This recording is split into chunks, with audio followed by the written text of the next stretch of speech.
Hola, ¿cómo están? ¿Cómo ha evolucionado esta Asociación de los Estados del Sahel? Hoy vamos a analizar no solamente sus logros, también sus desafíos. Todo esto en medio de estas amenazas globales. Bienvenidos.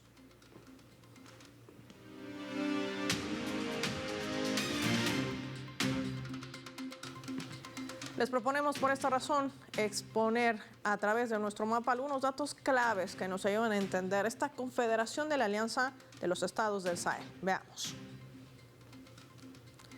Ahí lo tenemos, vamos a desplegar nuestro habitual mapa mundi y vamos a identificar, por supuesto, a esta región, conocida como el Cinturón del Sahel. Los tres países en color amarillo, Mali, Burkina Faso y Níger, países ubicados en este punto estratégico también de África, que se extiende desde el oeste entre el desierto del Sahara y al norte y la sabana al sur, abarcando partes de varios países como Senegal, Mauritania, Nigeria, Chad, Sudán y Eritrea, identificados también de color azul, que alberga cerca de 400 millones de habitantes. Los principales grupos étnicos, fulani, berberes y árabes berberes. El 16 de septiembre de 2023, Mali, Burkina Faso y Níger firmaron la carta que consolidaba la creación de la Alianza de los Estados del Sahel, una carta de fundación de esta alianza que contempla una arquitectura de defensa, lucha contra el terrorismo, crimen organizado, prevención de rebelión armada. Un ataque a uno de los miembros sería un ataque a todos. La integración regional bajo los parámetros de unidad sociopolítica y económica. El motivo de la creación deriva del golpe de Estado de Níger, donde la Comunidad Económica de Estados de África Occidental, por sus siglas CEDEAO, intentó intervenir de forma militar. Esta alianza no solo representa una ruptura con las estructuras tradicionales, como la CEDEAO, misma que estos tres países abandonaron ya el 28 de enero del año pasado, sino también una apuesta audaz por la autodeterminación, soberanía y desarrollo. Subimos más datos en nuestro mapa. La cúpula militar formada por Mali, Burkina Faso y Níger firmaron el 2024 un tratado en virtud del cual se crea esta Confederación de Estados del Sahel, un acuerdo político que también tiene tintes económicos y objetivos para fortalecer la integración y la cooperación regional en múltiples ámbitos. Durante la primera cumbre de esta alianza, que tuvo lugar en la capital de Nigeria, está la población combinada aproximadamente en 70 millones de habitantes. Se anunciaba la creación del Banco Confederal para la Inversión de Desarrollo. Como parte de los esfuerzos también de coordinación de la Alianza de los Estados del Sahel, los líderes militares de Burkina Faso, Mali y Níger decidieron unificar también la fuerza de las armadas de los países miembros. Temas de seguridad de la región, posicionar también a esta asociación de estados del Sahel como el principal garante de la estabilidad.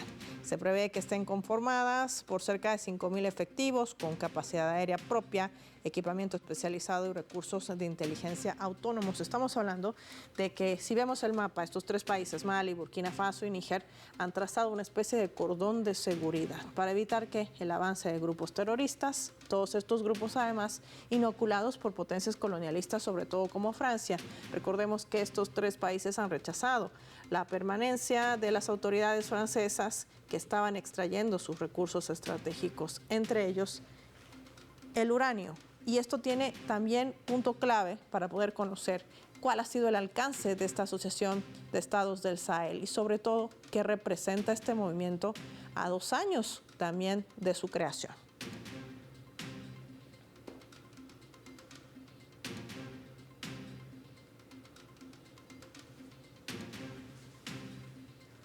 Vamos a sumar el análisis, nos acompaña en directo desde la Argentina Alberto Cremonte. Alberto, qué gusto tenerte en el mapa de Telesur, bienvenido, ¿cómo vas?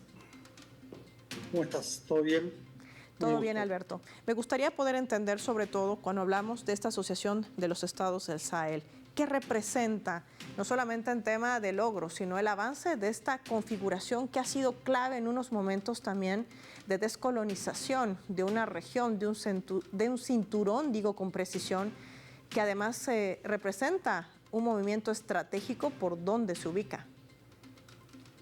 Sí, bueno, varias de las palabras que pusiste en este momento son lo que representa justamente esta Confederación de Estados del Sahel. Digo, representa en principio una descolonización y nosotros, digamos, los que escribimos desde este lugar, esperamos que sea efectiva y que sea duradera. También representa una independencia económica y en defensa, digo, esto que decía en el informe, de al tener las fuerzas conjuntas, también representa una forma nueva y revolucionaria de hacer política de estos tres líderes que en Burkina Faso, Mali y Níger se han planteado que, bueno, ayer lo discutíamos como justamente hoy se está llevando a cabo entre ayer y hoy una reunión de seguridad en África, digamos, en el ámbito de la CEDEAO, y estos tres países quedaron por fuera, digamos, por decisión propia, porque justamente son los únicos que están planteando soluciones africanas para los africanos, ¿no? A esto también habría que sumarle en ese cordón que vos planteás, digamos, de defensa, por un lado Chad, más hacia el centro de África, y por el otro lado Senegal, más al lado occidental. Digo, ahí se completaría ese cordón sin Sudán, ¿no? Pero bueno, me parece que justamente lo que representa es la unidad de estos pueblos africanos en torno a una descolonización, una independencia real, si se quiere, la segunda independencia de estos pueblos de África. Interesante lo que plantea nuestro invitado Alberto Cremonte, porque nos ayuda a entender que esta triple alianza, que sobre todo ha sido fundada con esa iniciativa, una protección en materia de seguridad para repeler a estos grupos terroristas inoculados desde Occidente. ¿Qué ejemplo podría tomar los países, por ejemplo, Alberto, latinoamericanos y caribeños que hoy enfrentan una agresión que emprende además la administración de Estados Unidos y que trata de presionar a quienes no cumplen sus directrices? África, con todas esas diferencias políticas, sociales, económicas, sin lugar a dudas, que vienen además de aquellos cimientos de extracción, de saqueo que han lanzado estas potencias colonialistas.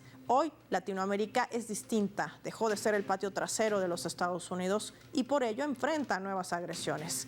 Este tipo de alianzas podría ser quizás una de las soluciones de planteamiento de garantizar la unidad como un aspecto fundamental para hacer frente a estos desafíos globales.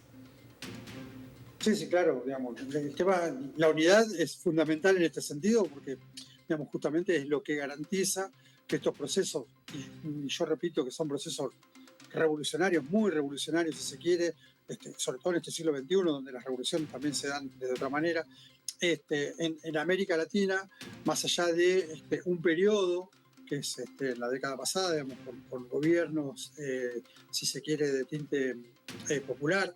Hablamos de Brasil, de Argentina, Chile, Uruguay, bueno, Colombia, por supuesto.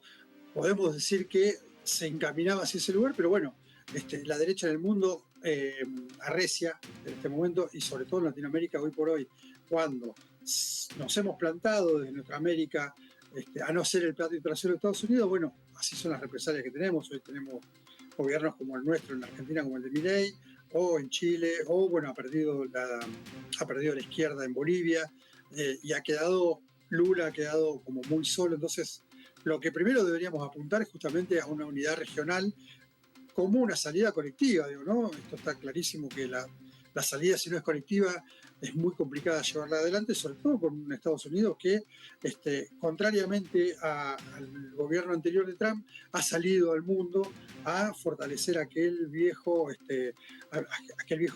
paradigma estadounidense de salir a conquistar. Me parece que hoy Estados Unidos ha salido nuevamente al mundo. Y esto además, Alberto, nos ayuda a entender que esa estrategia que ha manejado Occidente en África, por ejemplo, de inocular el terrorismo, lo ha hecho también en América Latina con estos cárteles de narcotráfico que maneja, por cierto, que le rinden pleitesía y que son administrados desde su agencia antinarcóticos como es la DEA. Y no lo dice Telesur, lo dicen los propios informes de inteligencia, inclusive de propios exmiembros del servicio secreto que han difundido no solamente información, sino se han escrito inclusive grandes libros de cómo operan estas bandas de narcotráfico que también financian, por cierto, actos terroristas ligados a la ultraderecha en esta región latinoamericana. Claro, hablamos de la narcotización de los estados, ¿no?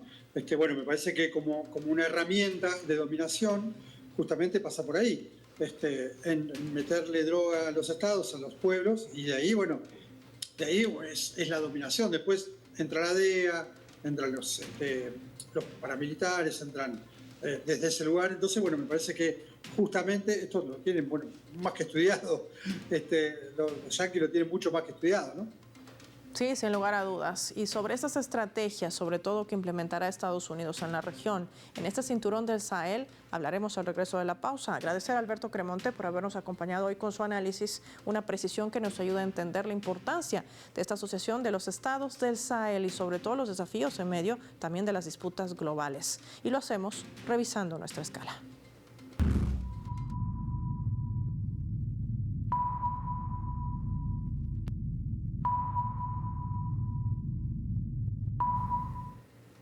Esta vez a través del portal web de nuestra multiplataforma informativa Telesur. La tienen en la pantalla del mapa. Está titulando así: África se une para apoyar a la Alianza de los Estados del Sahel, en el marco de la creación de los 2 años de la Alianza de los Estados del Sahel, formada por Burkina Faso, Mali y Níger. El Secretariado del Panafricanismo, que reúne a más de 70 movimientos y organizaciones de África, invita a todo el mundo a mostrar su solidaridad con estos pueblos. Asimismo, propone organizar manifestaciones, actividades culturales, talleres y foros educativos. Todo esto se va a desarrollar el 16 de septiembre, justamente la fecha conmemorativa, para que más personas comprendan no solamente la lucha de estos países por la autodeterminación y para denunciar sobre todo las presiones de potencias extranjeras. La CEDEAO, que es la Comunidad Económica de Estados de África Occidental, ha señalado que los pueblos de Burkina Faso, Mali y Níger han trabajado para liberarse del control neocolonial y crear un camino propio hacia la unidad y la soberanía regional. Aún así, Occidente y la CEDEAO buscan frenar este proceso apoyando acciones que debilitan los gobiernos populares de esta región. Y todo esto de la mano de una estrategia que tiene el nombre de Estados Unidos, que ha sacado por fuera también dentro de este plan a Francia, una de las potencias colonialistas de esta región. ¿Qué hay detrás de todo esto? Lo analizamos al volver.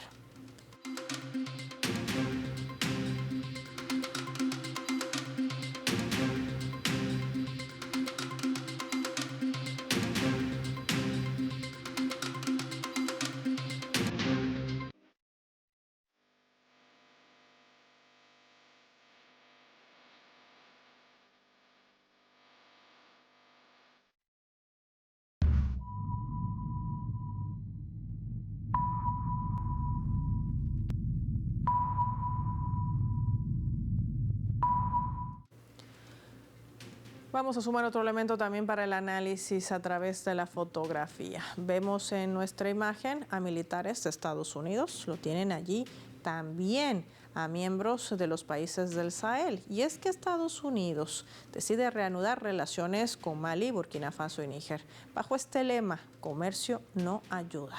Altos funcionarios de Estados Unidos han realizado visitas sucesivas, sobre todo a Bamako, a Ouagadougou y Niamey. Este enfoque pone énfasis en brindar apoyo logístico, dicen, operativo contra los grupos militantes, explorando al mismo tiempo el acceso a los recursos minerales. Vamos a sumar al análisis, nos acompaña desde Argentina Fernando Esteche. Fernando, qué placer tenerte en el mapa, gracias por tu tiempo para Telesur. Paola, y a ustedes como televidentes. Fernando, una estrategia que quizás implementa Estados Unidos, pero ¿cuál es el objetivo real? ¿Solamente los recursos estratégicos o garantizar la expansión de la Organización Transatlántica del Norte para tratar de contrarrestar la influencia de China y Rusia? ¿Cómo lo ves? No, me parece que lo primero que hay que establecer es que el Sahel tiene una multidimensión en cuanto al impacto de lo que significa, en cuanto a ejemplo de revoluciones anticoloniales, en cuanto a posibilidad histórica civilizatoria y en cuanto a, yo diría, la vanguardia del proyecto multipolar en la dimensión del sur-sur, ¿no? Me parece que la Asociación de Estados del Sahel es fundamentalmente eso. Y en este sentido, ha venido, como ustedes bien lo señalaron en la introducción, una política de una suerte de cambio, de intento de cambio de tutelaje de parte de Francia y un sistema que producto de la decadencia de ese sistema neocolonial francés, del Francafrique, se producen estas revoluciones y la pretensión de un cambio de tutelaje de parte de Estados Unidos que tiene claramente distintos objetivos. Uno es la apropiación estamos hablando de la cuenca, el tercer y cuarto país más importantes en términos de exportación de oro, la cuenca más grande de litio en África, el abastecimiento de uranio para Europa, a nivel del 60% del abastecimiento de uranio a Europa. Estamos hablando de países realmente muy, muy ricos, Y desde ahí claramente Estados Unidos está planteando una apropiación de recursos o de bienes, pero por otro lado también está planteando una daga, así como lo hizo en Corredor Sanjesur, así como lo hace en distintas dimensiones en el Asia Central, también está planteando en África la penetración de una daga que desbarate o debilite la consolidación del orden multipolar que se está consolidando y en el cual el Sahel en África específicamente me parece que es el máximo emblema porque ha diversificado sus alianzas geopolíticas y ha habilitado y posibilitado las relaciones no solo sur-sur entre los países africanos, sino de África con Asia, de África con los países árabes, y fundamentalmente sin ningún tipo de prejuicio, construyendo sinergia con Rusia en términos incluso hasta de cooperación militar y con China en términos de desarrollo de infraestructura y logística. Y esto además que tiene que ver, Fernando, con estos últimos movimientos que hace la Casa Blanca, ¿no? Recordemos que con la imposición, bajo el justificativo del despliegue de la operación militar especial que desarrollaba Rusia en Ucrania, pues Estados Unidos presionó para que Europa dejara de comprar gas ruso y petróleo. Y ahora lo compra mucho más caro y lo tiene que hacer ahora mucho más caro Estados Unidos. 750.000 millones de dólares es lo que tendrá que pagar la Comisión Europea para el gas. Así es la imposición que ha marcado en el último encuentro entre von der Leyen y el presidente de Estados Unidos, Donald Trump. ¿Qué va a pasar entonces con Francia? ¿Qué va a pasar con Francia, que fue en ese momento el país colonialista, sobre todo de Níger, de donde extraía el uranio sobre la vida de cientos de ciudadanos? ¿Qué pasa con esa Europa relegada completamente que va a quedar sin ninguna carta sobre la mesa? No, hay que establecer, ayer hoy lo dijo von der Leyen, que firmaron un acuerdo absolutamente nada beneficioso para Europa, que es un acuerdo solo beneficioso para Estados Unidos, un acuerdo imposible de cumplir desde el punto de vista de Europa, imposible de cumplir incluso en términos de demanda desde el punto de vista de Estados Unidos. Pero sí en términos de sentido, claramente está definiendo la subordinación europea a la política exterior y al desarrollo económico norteamericano. Esto es claro y es lo que dijiste. Ahora, en este marco teníamos actores importantes en Europa, por caso Alemania, o con el Global Britain, los británicos, pero Francia era uno de los actores fundamentales y además Francia era el pretor, era el hegemón acá en África y era quien se beneficiaba no solo del oro, de las reservas, por el franco CFA y demás, sino fundamentalmente del uranio, una economía francesa que está basada fundamentalmente en energía limpia, para decir, está basada fundamentalmente en el uranio que le saqueaba por dos pesos, fundamentalmente a Mali, y esto ya no está. Y esto hace colapsar en el marco de un momento político muy difícil para el proyecto de Macron o de los como Macron o de los parecidos a Macron. Francia está en una convulsión producto de que el pueblo francés toma conciencia de la subordinación y de la crisis económica. Entonces esto produce crisis política, pero además produce un estrangulamiento objetivo desde el punto de vista de la cadena de suministros que Francia no puede resolver, y que cualquier manera de resolverlo le va a salir muy caro. Así que estas revoluciones son, hasta incluso yo te diría, tienen el criterio de oportunidad histórica de haber aportado, así como la derrota de Haití en su momento contra los ejércitos napoleónicos abrieron todo un escenario nuevo en el siglo XIX. Estas revoluciones del Sahel han aportado claramente al arrinconamiento europeo ya en una potencia de mediano tamaño y subordinada incluso a otros intereses y no los propios. Me gustaría compartir contigo, Fernando, y también con nuestros televidentes la leyenda para poder analizar también este otro escenario. ¿Qué se plantea en estos tres países, esta alianza para su desarrollo? Veamos.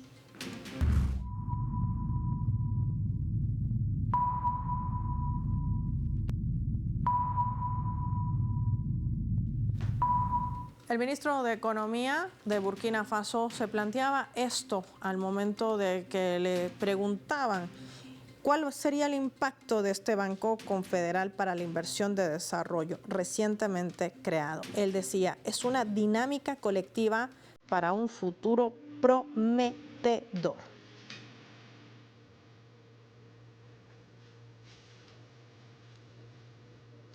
Fernando, este es un banco que nace con un capital inicial de cerca de 820 millones de dólares. Inicialmente, el objetivo es impulsar proyectos de desarrollo en todas las áreas que nos podemos imaginar. Burkina Faso, Mali y Níger están listos para dar este paso, este salto. Yo creo que Mali primero, Burkina después y Níger después dieron, por cómo se fueron dando las revoluciones militares y sociales y populares en el Sahel, han demostrado que están muy determinados y muy listos. El salto ya lo han dado, habría que establecer eso. No, lo que estamos esperando es la consolidación del proceso revolucionario. La revolución anticolonial la han hecho, han estatizado el oro, han estatizado sus bienes comunes, han reformulado los contratos que eran prebendarios y usureros con las empresas internacionales, han cambiado su esquema geopolítico y han planteado un modelo de integración que está, yo te decía, escuchaba la pregunta al compañero anterior, está muy inspirado en lo que es el bolivarianismo y lo que fue la idea de la UNASUR y el chavismo. Está muy tomado en esta cuestión de la alianza sur-sur, ¿no? Donde no haya de asimetrías que compliquen la relación y donde han integrado, fíjate vos, han hecho una integración militar, eso es impensable, han hecho una integración en inteligencia estratégica, las quintas columnas que pone el imperialismo para sabotearlos, como por ejemplo el llamado yihadismo, que es el terrorismo que va tratando de plantear secesión territorial y demás, lo combaten colectivamente, y ahora han integrado capitales. Son países ricos, son los países más pobres de África, pero son los países más pobres de África porque los han expoliado, pero tienen formidables riquezas y tienen formidables posibilidades en la medida de que tomen en sus manos la soberanía, y en esto ya han avanzado muchísimo, de convertirse en un eje entre el Golfo de Guinea y el Cuerno de África, además que tienen una ubicación geoestratégica muy interesante y contagiosa para el resto de África, de ser el motor. Yo creo que África está llamado a tener un protagonismo en el siglo XXI inimaginable en el 20 o en el 19, ¿no? Me parece que hay que ponderar. A mí me entusiasma mucho lo que está pasando en estos procesos y hay que ponderar, además con una firmeza, sus principales dirigentes, con una firmeza que además se apalanca, se consolida en un pueblo que tiene muy claro cuál es su enemigo y cuáles son las razones de su pobreza y de la desigualdad. Yo por eso también decía a un principio que esa estrategia engañosa que trata de implementar Estados Unidos, Fernando, no le va a ser tan sencillo, sobre todo cuando ha habido años de que estos pueblos han tratado de seguir siendo sometidos, de seguir siendo robados, si vale el término, en lo que tú decías. Los países no son pobres, son empobrecidos por el saqueo que han tenido también estas potencias colonialistas. El mundo está cambiando y esto tiene también un reflejo de esa consolidación y la estrategia que han trazado también en esa cooperación sur-sur que hoy más que nunca es clave para nuestra región. Fernando Esteche, gracias por tu tiempo y habernos dedicado tu análisis hoy en el programa del Mapa. Finaliza el programa y lo hacemos revisando nuestros vectores.